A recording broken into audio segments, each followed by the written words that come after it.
ભાગવતના મહાત્માની બહુ સુંદર કથા છે. આત્મદેવ બ્રાહ્મણની અને ધુંધુલી પત્ની અને એનો દીકરો ધુંધુકારીની કથા છે. તુંગભદ્રા તટે પૂર્વમ અભૂતપતનમૂત્તમં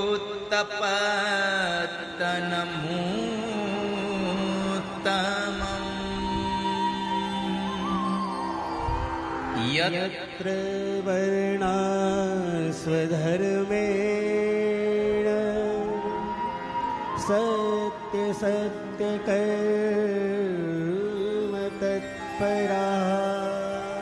સાંભળો શોનકો, તુંગભદ્રા નદીના કિનારે એક શહેર હતું ને એમાં આત્મદેવ બ્રાહ્મણ રહેતા હતા.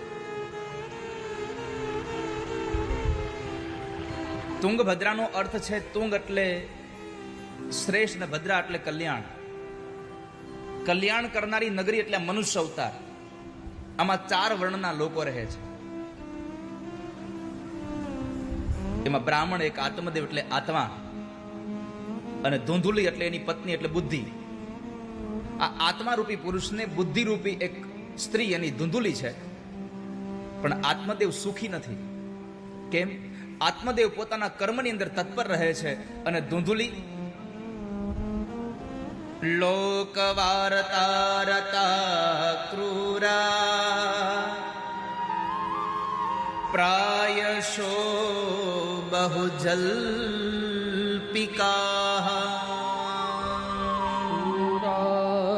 ચ ગૃહકૃત્યેષુ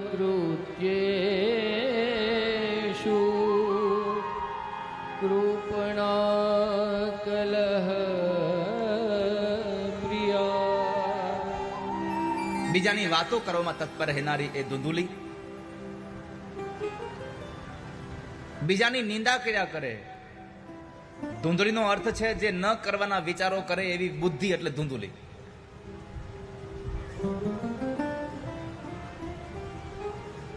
આ આત્માને દુખી કરનારું કોઈ હોય તો એ બુદ્ધિ છે. આત્મદેવ દુખી થયા એકવાર કે મારે સંતાન નથી, મારે પુત્ર નથી. હવે સંતાન નથી એ વાતને લઈને દુખી થયેલા આત્મદેવ બ્રાહ્મણ આત્મહત્યા કરવા માટે જંગલમાં વહી ગયા. અને વાલા વૈષ્ણવો, જ્યાં સુધી આ આત્મારૂપી પુરુષને આ બુદ્ધિરૂપી સ્ત્રી દ્વારા વિવેક નામના દીકરાનો જન્મ નહીં થાય ત્યાં સુધી આત્માને કોઈ પ્રસન્ન નહીં કરી શકે. તમારે વિવેક જીવનમાં નહીં આવે તો તમે સુખી નહીં થઈ શકો. ક્યારે સુખી થવા માટે વિવેકની આવશ્યકતા છે. ઘણા લોકો કહેતા હોય છે પૈસા મળે એટલે સુખી થઈ જવાય. ખાલી પૈસો સુખી ન બનાવે, તમને તમારા સારા વિચારો સુખી બનાવે. તમારો વિવેક તમને સુખી બનાવે. કોની હારે કેમ બેસવું, કોની હારે કેવો વ્યવહાર કરવો, આનો વિવેક તમને ન હોય તો તમારો પૈસો તમને સુખ નહીં આપે કોઈ દિવસ. એટલે મહાપુરુષોએ કહ્યું વિવેકમ તું સમાસાધ્ય. તમે બધું છોડો, વિવેકને પકડો. અને જ્યારે બ્રાહ્મણ એ આત્મદેવ જંગલમાં ગયા અને રડતા હતા અને એમાં સાધુ મળ્યા. સાધુએ પૂછ્યું કેમ રડો છો? તો કહે છે પુત્ર નથી.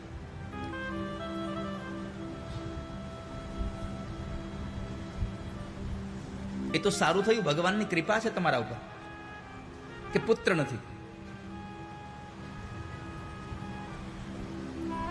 છોડવા દીકરાની વાતને આત્મદેવે કહ્યું મહારાજ તમે સંન્યાસી છો ને અમે સંસારી છીએ. સંસારીના દુઃખની તમને ખબર ન પડે.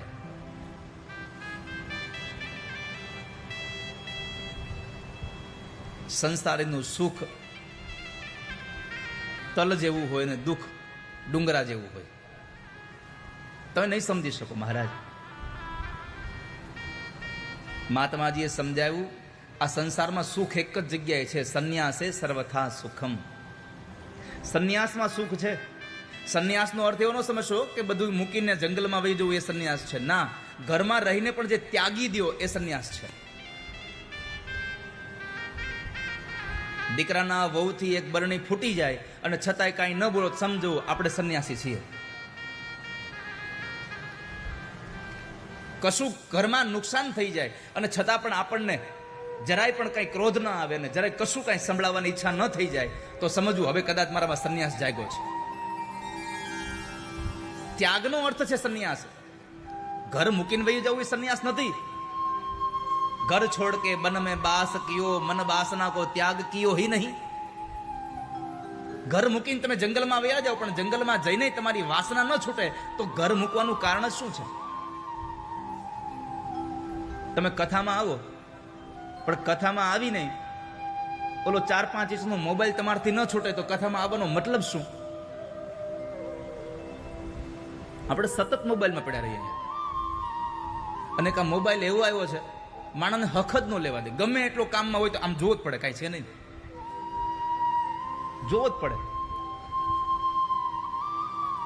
કથામાં જાવ ત્યારે કેવલ પ્રભુ સ્મરણ સિવાય કશું ન જોઈએ. મને ભગવાનની કથા મળે છે તો મારે બીજું જોઈએ શું આ સંસારમાં? છોડો આ સંસારની વાતોને, પરમાત્માનું ભજન કરો. પણ આત્મદેવ બ્રાહ્મણ સમજ્યા નહીં. બહુ સમજાવ્યા મહારાજે કે તમે દીકરાનું ભૂત ઉતારી દો હવે. પણ આત્મદેવે છેલ્લી વાત કરી દીધી કે મહારાજ આપી શકતા હો તો તમે મને સંતાન આપો, નહીં તો મને મરવા દો. મહાત્માજી કહ્યું લાતો કે ભૂત બાતો સે નહીં માનતે. આ દુનિયામાં વડીલો આપણને વારે ને ત્યારે આપણે ન રહીએ, પછી હાર્યા પછી રહીએ આપણે. એમાં સંતો આપણને ટપારે છે કે સંસારમાં આમ રહેજો, સંસારમાં આમ રહેજો, છતાં આપણે નથી સમજતા એટલે દુઃખી થઈએ છીએ. પછી દુઃખી થઈ પછી સંત પાસે જાય, બાપજી તમે કહેતા તઈ સાચું હતું. અને ઘટના એવી જ ઘટી આત્મદેવના જીવનમાં. મહારાજે એક ફળ આપ્યું, લ્યો તમારા પત્નીને ખવડાવજો. પત્નીને ફળ ખવડાવવાના બદલે એના હાથમાં આપ્યું અને પત્નીએ આત્મદેવનો વિશ્વાસ તોડ્યો. એ ધૂંધુલીએ ફળ ગાયને ખવડાવ્યું અને એની બેન પાસેથી દીકરાને પૈસાના બદલામાં લીધો કે તારા ઉદરમાં જે બાળક છે મને આપીશ, હું તને પૈસા આપી દઈશ અને તું મને બાળક આપી દેજે, કઈ વાંધો નહીં. સંપત્તિના આડમાં એને પોતાના દીકરાને પણ એની ધૂંધુલીના બેને વેચી નાખ્યો. આત્મદેવ બ્રાહ્મણને ધૂંધુલીએ છેતરો છે કે હું ગર્ભવતી થઈ અને સમયાંતરે બેનની ઘરે જ્યારે દીકરાનો જન્મ થયો એ દીકરો બેન ધૂંધુલીને આપ્યો. ધૂંધુલીએ પૈસા આપ્યા. આત્મદેવને ખબર પડી કે મારે ત્યાં દીકરાનો જન્મ થયો. બહુ રાજી થયા. એનું નામ પડ્યું છે ધુંધુકારી.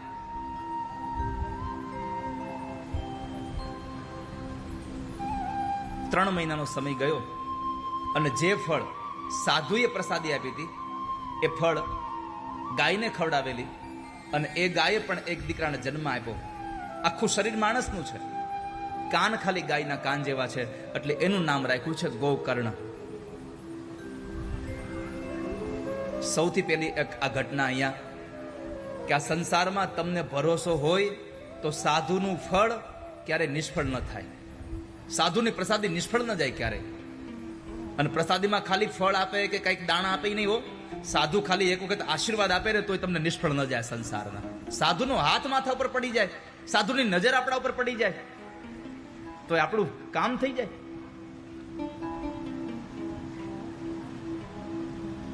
આપણે ત્યાં સંતો આવે અને એ સંતોના આપણે પગને આમ અડવા જઈએ, ચરણ સ્પર્શ કરવા જઈએ. જરૂર નથી હો કે સાધુના ચરણ સ્પર્શ થાય તો જ આપણને આશીર્વાદ મળે. સાધુની નજર પડે ને તોય આપણને આશીર્વાદ મળી જાય. કારણ કે એક સાધુ મરઘી સમાન હોય કે મરઘી પોતાનો સ્પર્શ એના ઈંડાને કરાવે અને ઈંડામાંથી બચ્ચું પ્રગટ થાય. એક સાધુ માછલી જેવા હોય કે જે નજર ખાલી ઈંડા ઉપર કરે અને એમાંથી માછલીનું બચ્ચું પ્રગટ થાય. અને એક સંત એવા હોય કાચબા જેવા, કાચબી જેવા કે કાચબી ઈંડા દાટી દે અને માથે ધૂળ મૂકી દે અને પછી ભૂલી જાય છે મેં ઈંડા ક્યાં મૂક્યા છે, પણ ઈંડા મૂક્યા છે એ સ્મરણ કરતું રહે. એમ સાધુ કાચબીની જેમ આપણું સ્મરણ ક્યારેક આપણને ખાલી યાદ કરે ને તો આપણું ભાગ્ય સુધરી જાય. વાલા ભક્તજનો યાદ રાખજો આ વાક્યને. સાધુનો હાથ પડે માથા ઉપર તોય ભાગ્ય સુધરે, સાધુની નજર પડે આપણા ઉપર તોય ભાગ્ય સુધરે, અને સાધુ આપણને ક્યારેક યાદ કરી લઈને તોય આપણું ભાગ્ય સુધરી જતું હોય છે. અહીંયા સાધુની પ્રસાદી મળી હતી. ગોકર્ણ મહારાજ પ્રગટ થયા. એકના બે દીકરાઓ મળ્યા. આત્મદેવ બહુ રાજી થયા અને એમાં દીકરાઓ મોટા થયા. વિદ્યા અભ્યાસ માટે બેસાડ્યા. ગોકર્ણ મહારાજ મહાજ્ઞાની બન્યા અને ધુંધુકારી મહાશઠ બન્યો છે. ન ખાવાના પદાર્થો ખાય, ન પીવાના પદાર્થો પીવે છે, ન કરવાના કામ કરે છે, વ્યસન કરવા લાગ્યો છે. આજે મારે કાકલોતર પરિવારના આંગણે કથા છે ત્યારે એટલું કહેવું છે કે આજે અહીંયા બહુ બધા યુવાનો આ કથામાં જોડાયા છે. યુવાનો જ્યારે કથા સાથે જોડાયા છે ત્યારે મારી એટલી પ્રાર્થના છે કે આ ધુંધુકારી જ્યારે ખોટા રસ્તે ચડી ગયો અને જીવન બરબાદ થઈ ગયું, આ કથા આપણને કહેવા આવી છે કે તમારી યુવાની અવસ્થામાં તમે જો ખોટા માર્ગે ચડી જશો તો તમારું જીવન અને તમારો પરિવાર આખો બરબાદ થઈ જશે.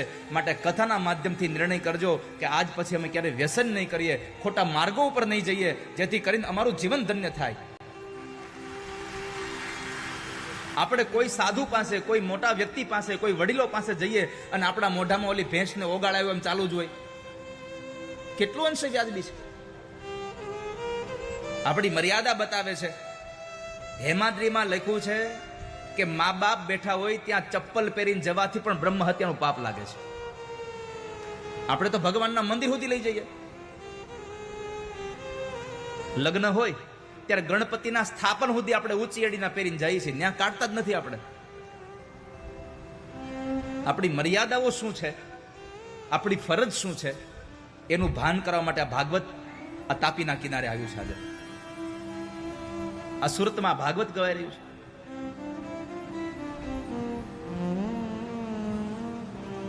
વાલા વૈષ્ણવો, બની શકે તો તમારી જાતે જ તમે નિર્ણય કરજો કે આજ આ કથામાં ધુંધુકારીની કથા સાંભળી કે ન ખાવાના પદાર્થો ખાધા, ન પીવાના પદાર્થો પીધા અને આત્મદેવ પાસે આટલું ધન હતું છતાં પણ સૌ ભૂખે મરવું પડ્યું, કારણ ખોટા માર્ગે ચડી ગયો.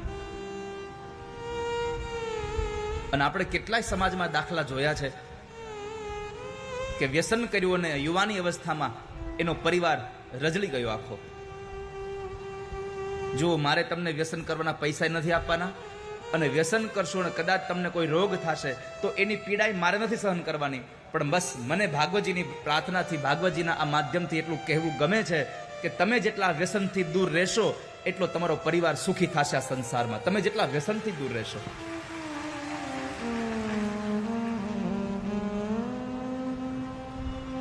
આપણને ભગવાને વ્યસન કરવા માટે આ ભાગવત આપ્યું છે, ભગવાનનું નામ આપ્યું છે. આનું વ્યસન કરો, આનો નશો કરો.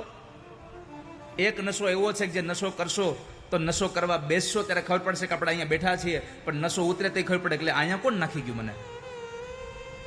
અને આ ભાગવતનો નશો એવો છે કે જેમ જેમ નશો ચડતો જાય ને એમ એમ તમે ઉપર ઉપર જતા જશો અને તમને લોકો પૂછતા થઈ જશે, ઓહો શું ભાગવતનો ભગવાનનો આ ભાવિક ભક્ત છે. આ નશો એવો છે કે એકવાર ચડે પછી જિંદગીભર ઉતરતો જ નથી. ભગવાનની વાતનો નશો એવો છે આ સંસારનો. માટે પરમાત્માનો નશો કરો તમે.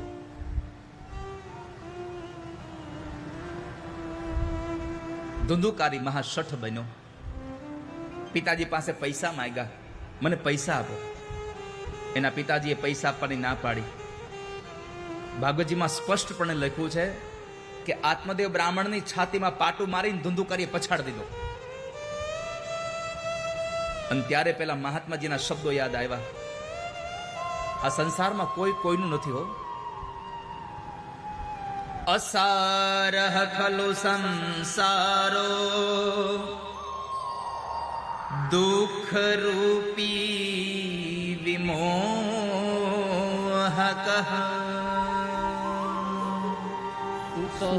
કસ્ય ધનમ કસ્ય સ્નેહવાન જ્વલતે સુતઃ કસ્ય ધનમ કસ્ય. જ્યારે દીકરાનું પાટું વાગ્યું તો ખબર પડી કે આ સંસારમાં કોણ દીકરો, કોણ ધન, કોણ પત્ની. આ દુનિયામાં તો બધાને ખાલી સ્વાર્થનો જ પ્રેમ છે, સ્વાર્થની સગાઈ છે આ દુનિયામાં બધાને.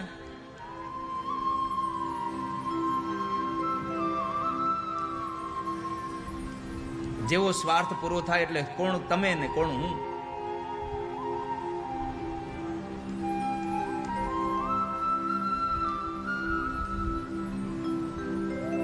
કોના છોરું ને કોના વાછરું, કોના માને બાપ. આ સંસારમાં કોણ કોનું છે?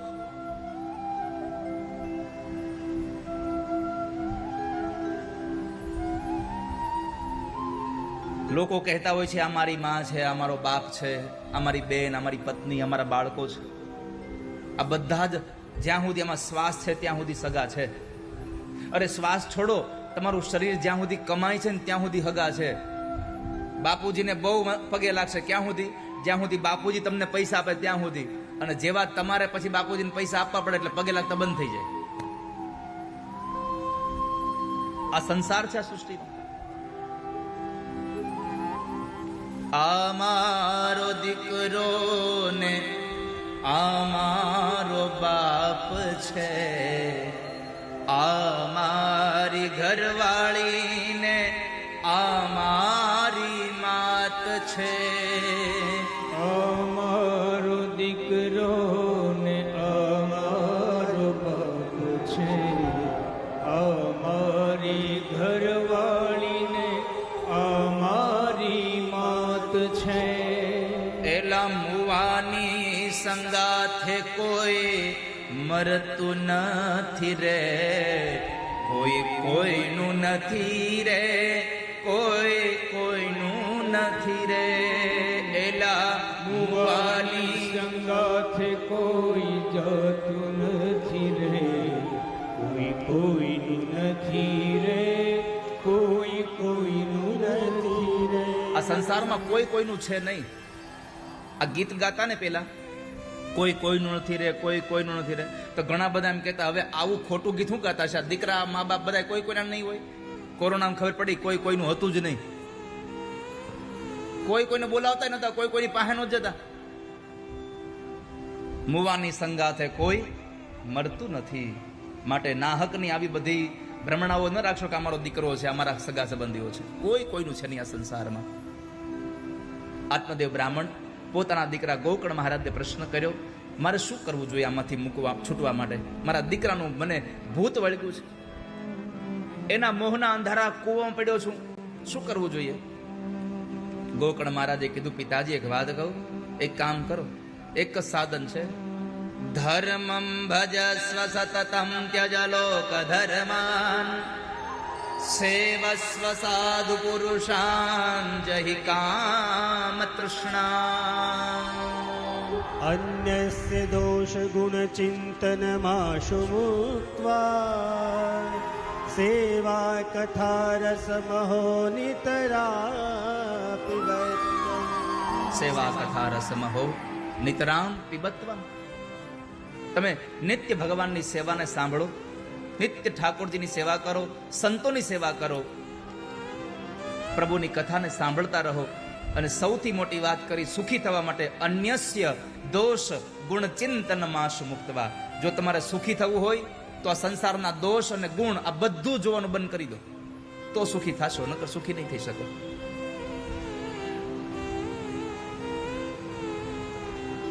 આ બે વાક્યોને લઈ અને આત્મદેવ બ્રાહ્મણ ઘરેથી નીકળી ગઈ અને પોતે ભગવાનનું ભજન કરવા માટે ગયા. ધૂંધુલી જ્યારે આવે છે, ધૂંધુલી છે, ધૂંધુકારી એની પાસે ધન માગે છે, પણ ધૂંધુલીએ જ્યારે ધન આપવાની ના પાડી કે મારી પાસે કશું નથી, તો એને પણ મારવા માટે દોડે છે. માને મારવા દોડે છે, જે માએ પોતાના બધા સુખો છોડી દઈ અને દીકરાઓને માટે દુઃખને બેઠા છે. એ જ ધુંધુકારી પોતાની માને મારવા દોડ્યો છે. અહીંયા યુવાનો જેટલા બેઠા છો, યુવાન બહેનો જેટલા બેઠા છો, મારે એક પ્રાર્થના કરવી છે આપ સૌને. જો સુખી થવું હોય, અહીંયા જેટલા યુવાનો બેઠા છો ને એટલા એને પૂછું છું, સુખી કેટલાને થવું છે? આ દુનિયામાં કોને સુખી નથી થવું?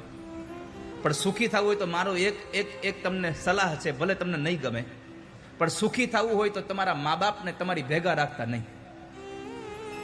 ધીરુભાઈ, સુખી થવું હોય તો મા બાપને ભેગા રાખતા નહીં, પણ સુખી થવું હોય તો તમે મા બાપની ભેગા રહેજો, તો સુખી થશો, ન તો સુખી નહીં થાવ કોઈ દિવસ.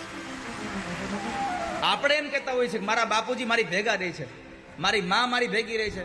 તમારા ફ્લેટમાં જગ્યા આપ્યા પછી તમે એટલું ગર્વ લેતા હો કે મારા બા મારી ભેગા રહે છે, તો ખાલી કલ્પના કરજો, તમને એને એના પેટમાં જગ્યા આપી છે, તમે તો ફ્લેટમાં જગ્યા આપી છે. એને પેટમાં જગ્યા આપી છે.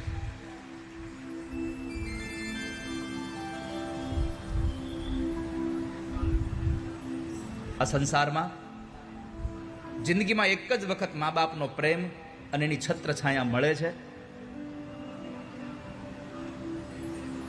કેટલા ભાગ્યશાળી આપણે છીએ કે આપણા મા બાપ આપણને આશીર્વાદ દેવા માટે બેઠા છે.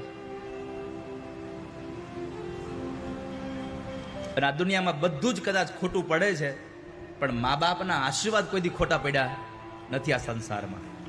જેણે મા બાપને ભજ્યા છે, જેણે મા બાપની સેવા કરી છે. પણ દુઃખ એ વાતનું છે કે સંપત્તિ, સંતતિ અને સારું પદ પ્રતિષ્ઠા મળી જાય પછી મા બાપ આપણી હારે નથી હોતા. જીવનમાં સુખી થવું હોય તો મા બાપને ક્યારેય ભૂલશો નહીં વાલા ભક્તજનો. કારણ કે મા જેવું પાત્ર સંસારમાં ક્યાં લેવા જશો?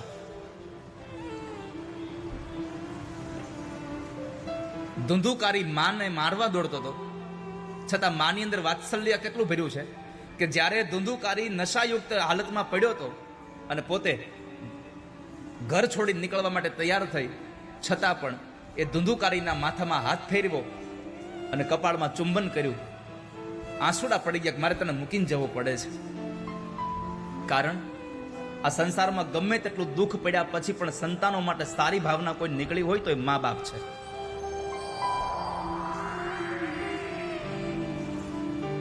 ગમે તેટલા ગંધારા તમારા હાથ કે તમારું મોઢું થયું હોય અને તમારા મોઢા ઉપર જ્યારે કોઈ કોમળ હાથથી કોઈ લૂછતું હોય ત્યારે સમજો આ મારી માં લૂછી રહી છે. મારું મોઢું, મારો હાથ મારી માં લૂછી રહી છે.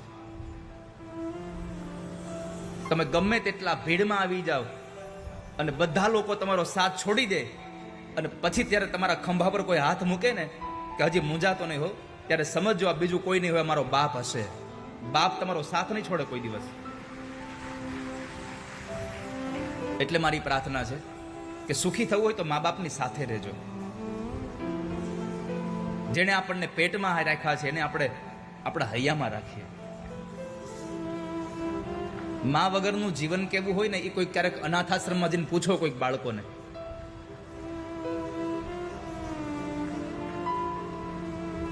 દીકરાને કડવું કડિયાતું પીવડાવવાનું થાય નાની અવસ્થામાં, અને એ દીકરો ન પીતો હોય તો માં શું કરે, એ કડવું કડિયાતું પોતે પી જાય અને પોતાના દૂધમાં એ કડવું કડિયાતું એને પીવડાવે. माँ बच्चों की जान होती है, माँ बच्चों की जान होती है, वो होते हैं किस्मत वाले जिनकी माँ होती है. कितनी सुंदर है तू, कितनी शीतल है, प्यारी प्यारी है ओ माँ, ओ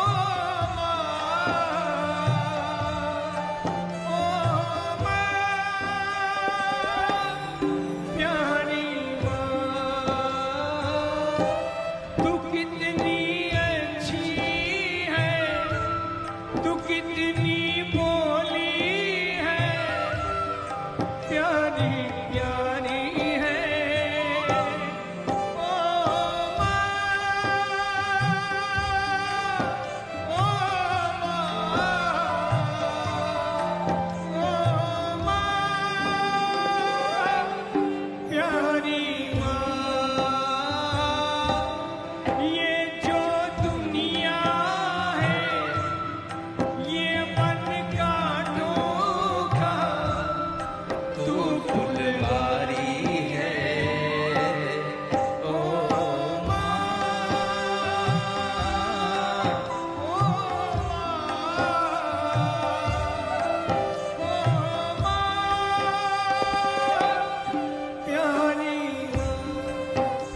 આખું ઘર તમે યુવાની અવસ્થાએ પહોંચ્યા હોય, પત્ની હોય, બાળકો હોય,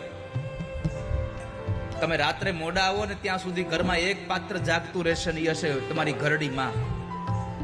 ગમે તેટલા વાગે રાત્રે આવો તમે અને ઘરમાં તમારો દરવાજો ખખડે અને પછી પહેલો અવાજ તમને આવશે, ભાઈ આવી ગયો બાપા. દીકરાને કોઈ દી દીકરો કઈને ન બોલાવે, ભાઈ કઈને બોલાવે, માં છે. ભાઈ આવી ગયો બાપા, અને તમે કહો ને હા બા હું આવી ગયો, પછી એ 80 કે 90 વર્ષની માં શાંતિથી સૂઈ જાય. જ્યાં સુધી દીકરો ઘરમાં ના આવે ત્યાં સુધી માં સુવે નહીં કોઈ દિવસ.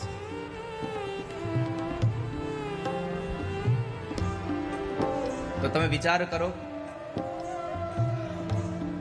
કે જ્યારે દીકરો એનાથી જુદો થતો હશે ત્યારે માની હાલત શું થતી હશે. યુવાન બહેનોને મારી પ્રાર્થના છે કે તમારા લગ્ન થાય અને તમારા દાંપત્ય જીવનમાં તમારે ત્યાં દીકરો હોય ને એની વહુ તમારા વૃદ્ધાવસ્થામાં તમારી સાથે રહે એવી તમારી અપેક્ષા હોય તો એક સંકલ્પ યાદ રાખજો કે તમારો પતિ પણ કોઈકનો દીકરો છે, એના મા બાપ ભેગો રહેવા દેજો. જો તમે તમારા પતિને એના મા બાપ ભેગો નહીં રહેવા દો તો તમારા દીકરાની વહુ તમને ક્યારેય ભેગી નહીં રાખે. પુનિત મહારાજના શબ્દો છે, જેવું કરો તેવું જ ભરો, એ ભાવના ક્યારેય ભૂલશો નહીં. આ સંસારમાં સૌથી મોટો ભગવાન કોઈ હોય તો મા બાપ છે આપણો. જેને આખી આખી રાત તમે જુઓ તો ખરા, દિવસે ઘરના કામ કરવાના અને રાત્રે બાળક જો કજિયો કરે તો આખી રાત એને તેડી અને ફરે, આખી રાત એને હિંચકામાં નાખીને હિંચકાવે, માં સુવે નહીં. આખી આખી રાત એને જાગી હોય આપણી હાટું. શું કવિ શબ્દો લખે છે. દુઃખ લાગી માં તેરી અખિયા,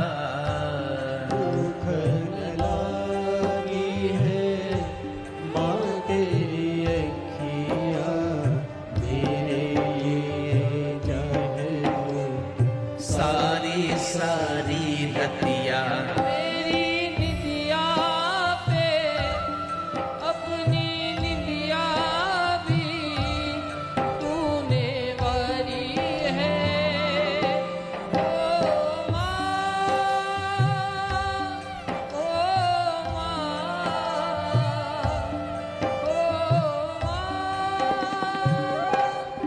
प्यारी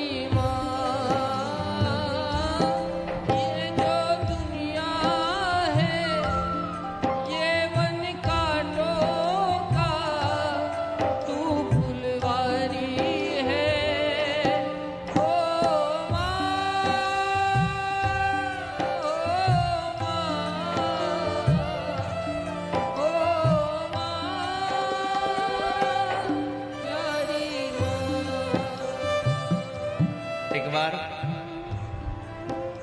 એક 10 વર્ષના દીકરાને એના મા બાપ, યુવાન પતિ પત્ની, આટલી માનવ મહેરામણ જેવો એક મેળો હતો ને મેળામાં લઈને ગયા અને દીકરો એના હાથમાંથી જુદો પડી ગયો, ખબર ન પડી. એટલે 10 વર્ષના દીકરાની માં બહુ રડે છે. એનો પતિ એને સમજાવે છે કે તું શાંત રહે, હમણાં મળી જશે દીકરો. કોઈ સંજોગોમાં દીકરો મળતો નહોતો. 5-7 કલાક પછી દીકરો મળ્યો અને માં દીકરાનું મિલન જોઈ અને યુવાન દીકરો રડવા લાગ્યો. એટલે કે દીકરાનો બાપ જે હતો એ રોવે છે હવે. એટલે પત્નીએ કીધું કે હવે તમે રડો માં, આપણો દીકરો મળી ગયો છે, હવે શું કામ રડો છો? ત્યારે યુવાને કીધું હું તારી દશા જોઈને રોઉં છું. કેમ? તો કહે છે કે 10 વર્ષનો દીકરો તારાથી 5-7 કલાક દૂર થયો તોય તું આટલું રડી કે તું ગાંડી થઈ જાત એવું રડતી હતી. તું પાણી નહોતી પીતી, તારા કપડાનું તને ભાન નહોતું રહેતું, તારા માથાના વાળ વિખરાઈ ગયા એનું ભાન નહોતું તને. તો મને ઈ વાતનું મને આ રડવું આવે છે કે 10 વર્ષનો દીકરો તારાથી 5-7 કલાક દૂર થયો અને તારી આ દશા થઈ ગઈ તો મારી માએ મને 30 વર્ષનો કર્યો તો મારી માથી આજ 5 વર્ષથી જુદો રહું. મારી માં કેમ રહેતી હશે મારા વગર? મારી માં કેમ જીવતી હશે આજે?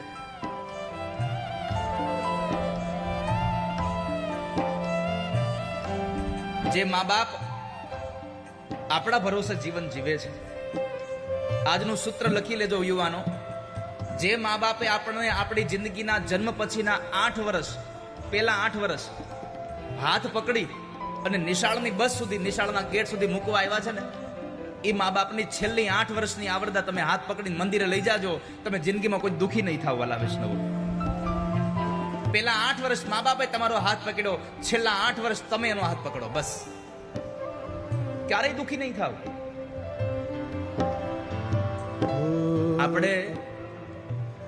આપણા વડીલ મા બાપ થઈ જાય, એનો હાથ ધ્રુજતો હોય ને આમ, પછી આપણે એને હોટલમાં ન લઈ જઈએ. શું કામ? શું કઈ એ તમે ત્યાં આવો, તમને ખાતા ન આવડતું, આ તમારો હાથ ધ્રુજે, તમારા કપડાં બગડે. જ્યારે તમારા મા બાપના જમતા જમતા કપડાં બગડે ને, ત્યારે ખાલી તમારી બાલ્ય અવસ્થા યાદ કરવી કે જ્યારે તમે ખાતા શીખતા હતા ને, ત્યારે તમારા કપડાં બગાડતા બગાડતા જમતા હતા તો એ રાજી થતા હતા કે ખાતા શીખે છે. તમારા કપડાં બગડવા છતાં એ રાજી થતા હતા. તો તમારા મા બાપની વૃદ્ધાવસ્થામાં હાથ ધ્રુજતા ધ્રુજતા કોઈ કોળીઓ નીચે પડી જાય ને, તો જરાય ખોટું ન લગાડશો, કારણ કે તમારી અવસ્થામાં રાજી હતા, એની અવસ્થામાં તમે રાજી રહો. આ પરિવારમાં જ્યારે સમાજમાં આ વિચારો આવશે, ત્યારે પરિવાર વિખાતા બંધ થઈ જશે, ત્યારે મા બાપ રાજી થશે, ત્યારે સંસાર આખો સમાજ સુખી થશે.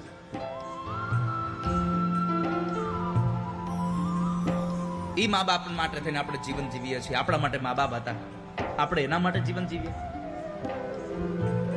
છેલ્લી પંક્તિમાં કવિ લખી રહ્યા છે, अपना नहीं है तुझे सुख दुख कोई, अपना नहीं है तुझे सुख दुख कोई, मैं मुस्काया तू मुस्काई, मैं रोया तू रोई, मेरे हंसने पे मेरे रोने पे तू बलिहारी है, ओ माँ प्यारी माँ, ओ माँ प्यारी माँ, तू कितनी अच्छी है, तू कितनी भोली है, प्यारी प्यारी है, ओ माँ, ओ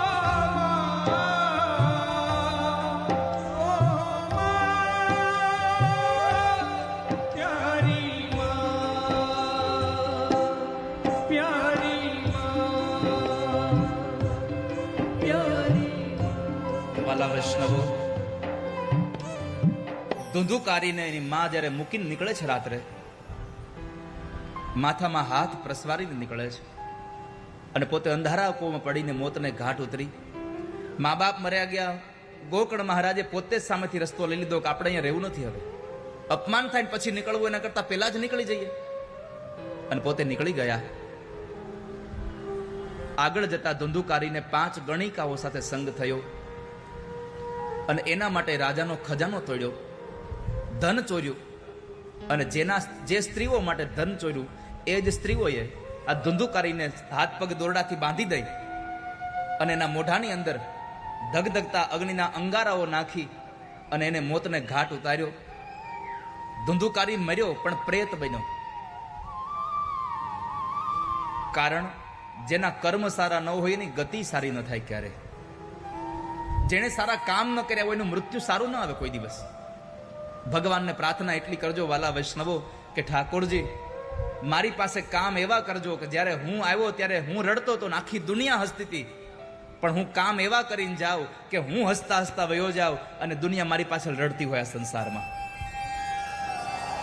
જબ આયો જગત મેં જગ હસે તુમ રોય, એસી કરની કર ચલો તુમ હસો જગ રોય. એવું કામ કરીને જાજો કે જગત રડે તમારી પાછળ. ધુંધુકારી મર્યો, પ્રેત બન્યો. ગોકર્ણ મહારાજે ગયાજીમાં શ્રાદ્ધ કર્યું, મુક્તિ ન મળી. પ્રેત ધુંધુકારીએ પોતાના ભાઈ ગોકર્ણને કહ્યું મને મુક્તિ અપાવો. ગોકર્ણે કહ્યું કે મેં તો ગયાજીમાં શ્રાદ્ધ કર્યું. અને ત્યારે પ્રેત ધુંધુકારી બોલ્યો ગયા શ્રાદ્ધ શતે નાપી, મુક્તિર મે ન ભવિષ્યતિ. ગયાજીમાં એક વખત નહીં 100 વખત શ્રાદ્ધ કરો ને તોય મને મુક્તિ નહીં મળે, કારણ કે મેં કામ જ એવા કર્યા છે, મેં કામ એવા કર્યા છે. અને એવા સમયે ગોકર્ણ મહારાજે કહ્યું કે શું કરું? તો પછી ભગવાન સૂર્યનારાયણને પ્રશ્ન કર્યો કે ગયાજીમાં શ્રાદ્ધ કરવાથી જેને મોક્ષ ન મળે એને મુક્તિનું સાધન કયું? સૂર્યનારાયણ ભગવાને કહ્યું કે એની પાછળ ભાગવત કથા બેસાડો 7 દિવસની. સપ્ત દિનેશ્ચેવ સપ્ત ગ્રંથિ વિભેદનમ. 7 દિવસની કથા બેસાડો એટલે 7 દિવસની કથામાં તમને મુક્તિ મળી જશે. અને ગોકર્ણ મહારાજે અષાઢ મહિનામાં ભાગવતની કથા કરી અને વાયુ રૂપમાં આવેલો એ ધુંધુકારી વાંસની સોટીમાં બેઠો અને 7 દિવસમાં એ 7 વાંસની ગાંઠો તૂટી અને એને ભગવાનના ધામમાં લઈ ગયા એના પાર્ષદો. અહીંયા લીલા વાંસની ગાંઠ તૂટે એવો ભાવ નથી, પણ 7 દિવસમાં 7 વાસનાની ગાંઠો તોડવાની છે એની કથા છે આ. કામ, ક્રોધ, લોભ, મદ, મોહ, મત્સર અને ઈર્ષા, આ 7 ગાંઠો તોડવાની છે, એના માટે આ ભાગવત કથા છે. અને પછી બીજી વખત શ્રાવણ મહિનામાં કથા કરી અને ગોકર્ણ મહારાજ અને બીજા શ્રોતાઓને પણ ભગવાનનું ધામ મળ્યું. આ કથા એવું કહેવા માંગે છે કે ધુંધુકારીએ ન કરવાના કામ કર્યા છતાં પણ એને ભાગવતની કથાથી મોક્ષ મળ્યો. જો મરેલા માણસની પાછળ કથા કરવામાં આવે અને એને મોક્ષ મળતો હોય તો આપણે વિચારવા જેવું છે કે આપણે તો જીવતા આ ભાગવતની અંદર બેઠા છીએ, આપણને મોક્ષ કેમ ન મળ્યા સંસારમાં? આપણે જીવતા બેઠા છીએ આ કથામાં. જેના ફોટા મૂકીએ અને એને મોક્ષ મળી જાય તો આપણને મોક્ષ ન મળે? મોક્ષની એક બહુ સીધી વ્યાખ્યા છે, આશાઓ બાકી રહી જાય અને શ્વાસ પૂરા થઈ જાય એ મૃત્યુ છે. આશાઓ બાકી રહે અને શ્વાસ પૂરા થઈ જાય એ મૃત્યુ છે, પણ આશાઓ પૂરી થઈ જાય અને શ્વાસ બાકી રહી જાય એ મોક્ષ છે આ સંસારમાં. તમે જીવતા હો અને કોઈ અપેક્ષા જ ન રહે તો સમજવું આપણને જીવતા મોક્ષ મળી ગયો, કારણ કે કોઈ અપેક્ષા જ નથી. એના માટેની આ કથા છે.